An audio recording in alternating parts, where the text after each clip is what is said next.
Hi friends, welcome back to our channel. ఎలా ఉన్నారు friends? అందరూ బాగున్నారండి.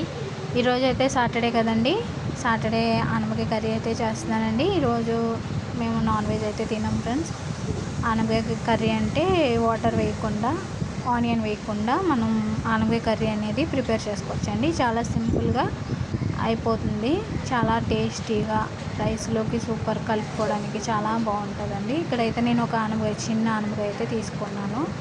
దాన్ని చెక్కు తీసేసుకొని మనం నీట్గా చిన్న చిన్న ముక్కలు అయితే కట్ చేసుకొని వాటిని అయితే నీట్గా క్లీన్ చేసుకొని మనం వేరే బౌల్లోకి అయితే తీసుకోవాలండి.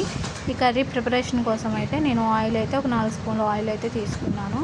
తర్వాత దీంట్లో పచ్చిమిర్చి, జీలకర్ర, కరివేపాకు, టమాటా, మొత్తం ఆవాలు అన్నీ వేసానండి.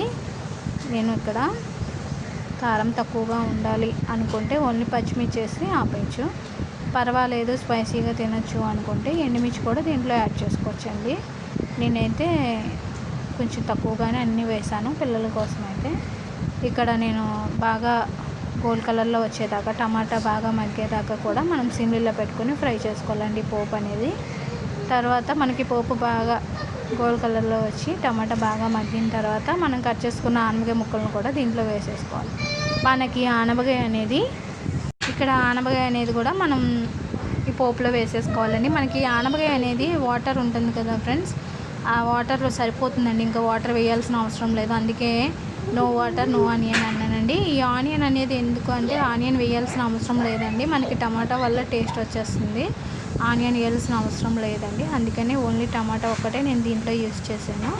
మనకి ఆనపకాయలో వాటర్ ఉంది కదండి, ఇక్కడ మీడియం సైజులో పెట్టుకుని అయితే చేస్తున్నాను. ఇంకా త్వరగా అవ్వాలంటే మనం అన్నీ కుక్కర్లో పెట్టేసుకొని మనం ఒక 2 విజిల్స్ వేయించుకుంటే మనకి ఇంకా చాలా త్వరగా అయిపోతుంది. కానీ దానికన్నా మనకి ఇది టేస్ట్ అనేది బాగుంటుందండి. అందుకే నేను ఇలా అయితే చేస్తున్నాను.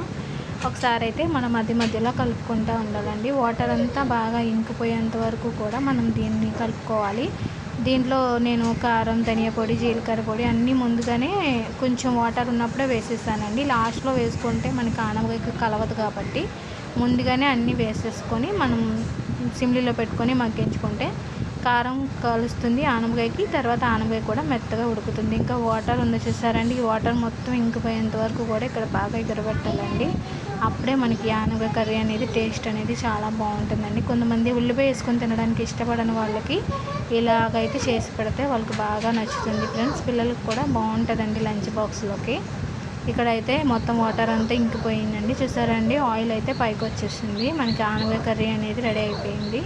ఇంకా సరిపోతుందండి, ఇంకేం వేసుకోవాల్సిన అవసరం లేదు. ఏమన్నా ఉప్పు కానీ కారం కానీ మీకు ఇంకా తక్కువ అయ్యింది, కొంచెం ఎక్కువగా వేసుకోవచ్చు అనుకుంటే మీరు ఇంకొంచెం యాడ్ చేసుకోవచ్చు. నాకైతే అన్నీ ఇక్కడ కరెక్ట్గా సరిపోయినాయండి.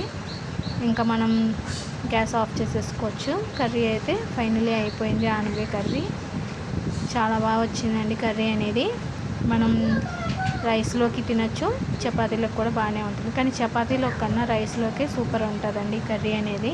ఇక్కడ నేను రైస్లోకి తీసుకున్నాను ఆనపకాయ కర్రీ. చూసారండి, ఆనపకాయ ముక్క కూడా చాలా బాగా ఉడికిందండి. మనం వాటర్ వేయకపోయినా, విజిల్ వేయించుకోకపోయినా మనకి ఆనపకాయ ముక్కలు మనం కట్ చేసుకొని వేసుకున్నాం కదండి, దాంట్లో ఉన్న వాటరే సరిపోయింది మనకి. ఇంక దీంట్లో వేయాల్సిన అవసరం లేదు. ఇక్కడ రైస్లోకి చాలా టేస్టీగా చాలా బాగా వచ్చిందండి కర్రీ. ఖచ్చితంగా అయితే ట్రై చేయండి. నాకైతే బాగా నచ్చింది ఫ్రెండ్స్. మీకు నచ్చుతుందని అనుకుంటున్నాను. ఓకే ఫ్రెండ్స్, వీడియో నచ్చితే లైక్ చేయండి, షేర్ చేయండి, సబ్స్క్రైబ్ చేయండి. Okay friends, bye.